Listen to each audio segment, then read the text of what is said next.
Ignition sequence starts. 6, 5, 4, 3, 2, 1, 0. Liftoff. We have a liftoff.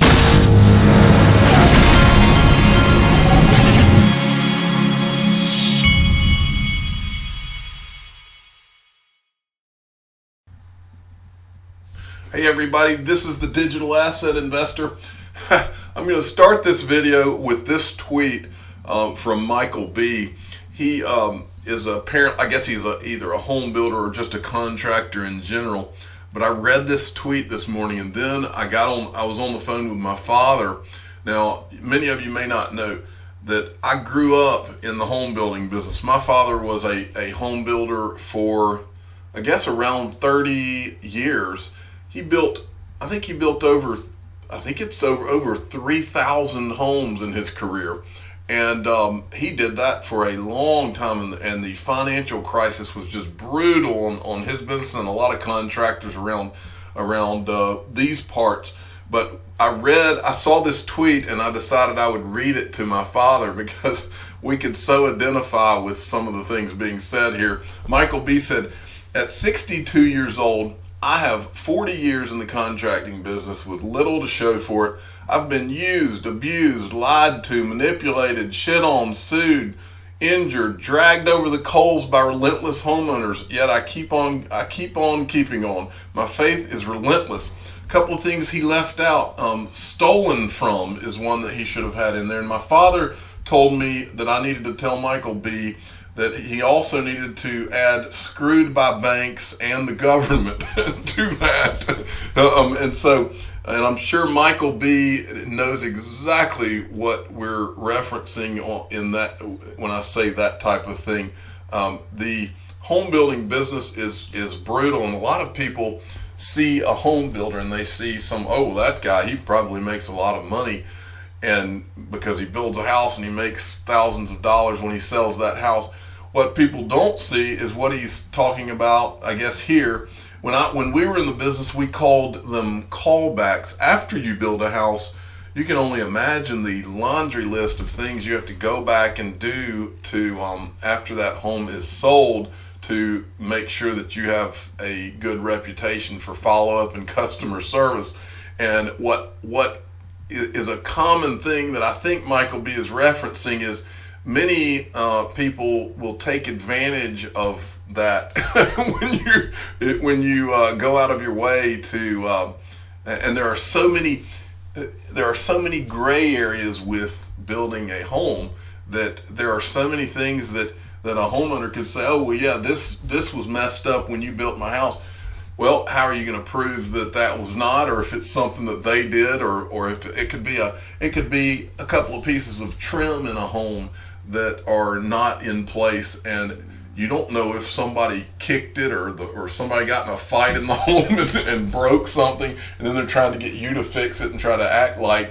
So there's so many gray areas, so many things that can happen, and at some point, and many of these people at some point, if you ever say, well, look, that was not like that when we built the home, they're just ready to sue you or whatever at the drop of a hat, because we live in such a lawsuit happy world now. And so when I read this tweet to my father, he just went on a 30-minute rant about all of the things that he dealt with in his career in home building. And so to Michael B., we feel your pain. I understand your pain. When I was a teenager, I swept out a lot of sheetrock dust out of a lot of homes, and so I know exactly what you're dealing with. And I hope that XRP does what we believe it's going to do soon, so that you can just leave all that behind. Because trust me, man, I know what you're dealing with. Okay, and along those lines, I wanted to bring this up. I told my father, went through this with my father this morning, and I think it's important for you to all understand. Often we talk about, Bakkt's opening up and that's a big deal, but I want to really give you what I think about this Bakkt opening, the opening of Bakkt, and why it's so significant before we just move along from that. It's going to open on September 23rd, and here's why it's so significant. Since I got into this in 2013 into crypto, you've all heard what they said. We didn't know if it was going to become illegal. We didn't know. Some of the people that have worked at Ripple said they didn't know if their doors were going to be kicked in. But since 2013, we've been made to feel like we were criminals half the time just for taking a chance on owning a digital asset. It's been called a Ponzi scheme. It's been said that this is only for money launderers. It's been said that it's rat poison and all kinds of things. Meanwhile, we watch CNBC and the traditional financial media, and they act like things like printing limitless money, those are normal things, or taking interest rates into negative territory, those are normal things. Those are things we're supposed to look at and say, oh, well, that makes sense, that's great. And then Jim Cramer tells us that it's great and that it's okay. Then just this morning in a video, we had Alan Greenspan who said, oh, it won't be a big deal if we go into negative interest rates. So in other words, one flew over the cuckoo's nest thinking is how we're supposed to think. That's why the internet and YouTube and all of this free, the real media that can tell you the truth of things is the enemy of these places like CNBC, because we are not bound by, a company doesn't own me, a company doesn't own people out here, so we are not bound by any kind of wrong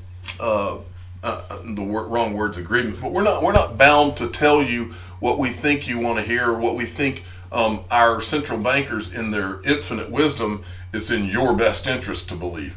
Well, that is the garbage that we've been getting from traditional finance for years.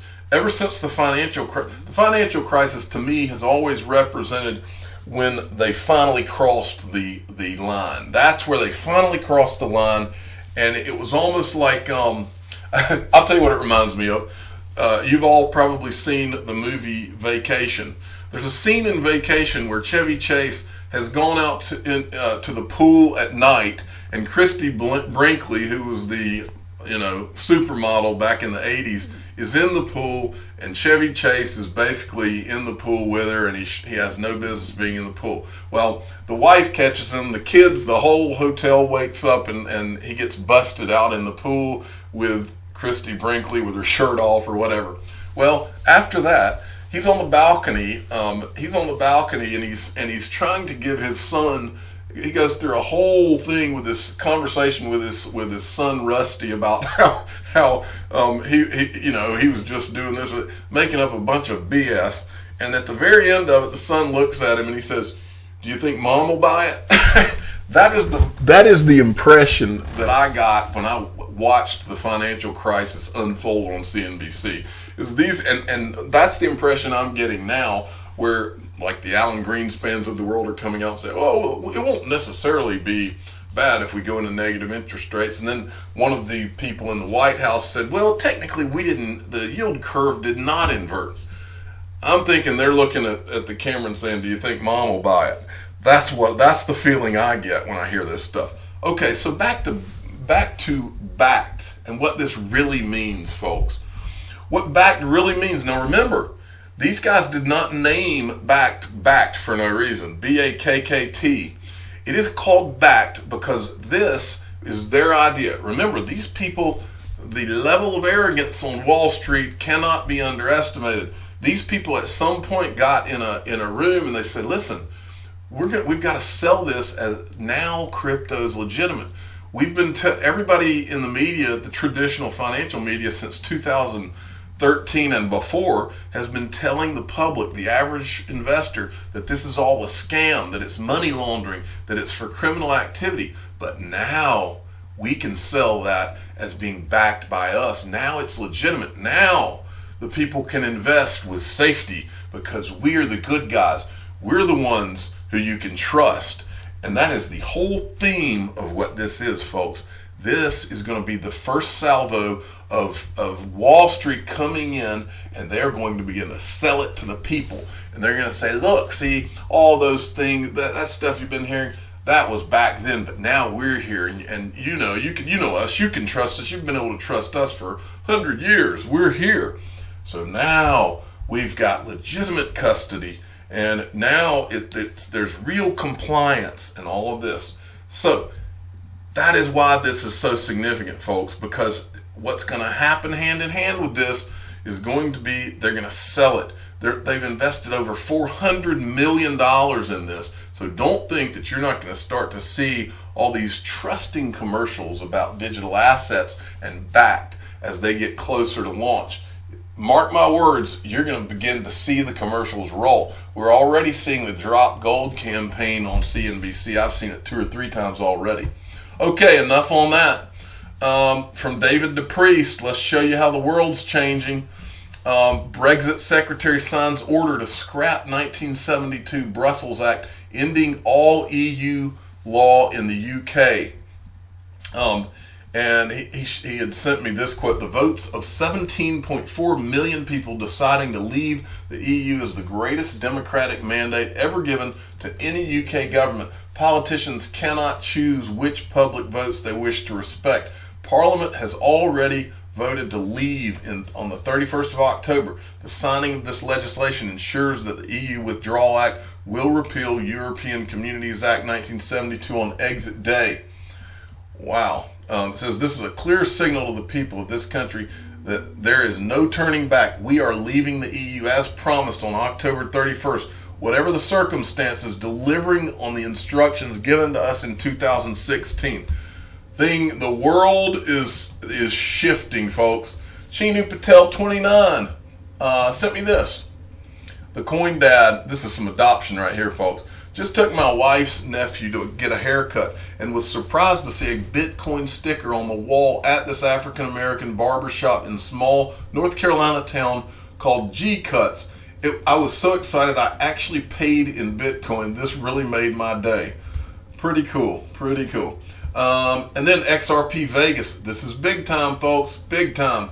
At Funky Bad Chad. I like his logo, I always say that. CoinDesk, just in. Spanish megabank Banco Santander is building a payment corridor that will let customers in Latin America send money to the U.S. instantly via a mobile app that uses Ripple technology. Now, folks, let me read this. XRP veteran came in and chimed in and gave us this.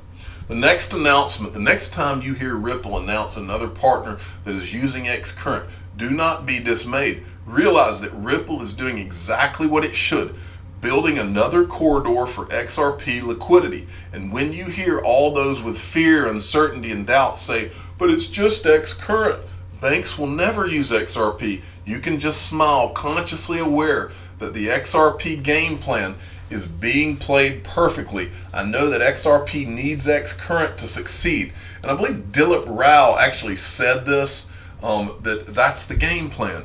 Is you get Xcurrent and then eventually everybody will be on XRP. That's the game plan, folks. Next, BondCrypt. Fidelity's charity arm has received over 100 million in crypto donations. Also formally announced its acceptance of the digital asset XRP, stating on Twitter back in May that it would take donations in XRP. Nice. Then XRP Crypto Wolf. Japan's equivalent to Amazon e-commerce giant Rakuten has publicly launched its cryptocurrency exchange Rakuten Wallet. Customers can start spot trading in 3 cryptos: Bitcoin, Ethereum, Bitcoin Cash.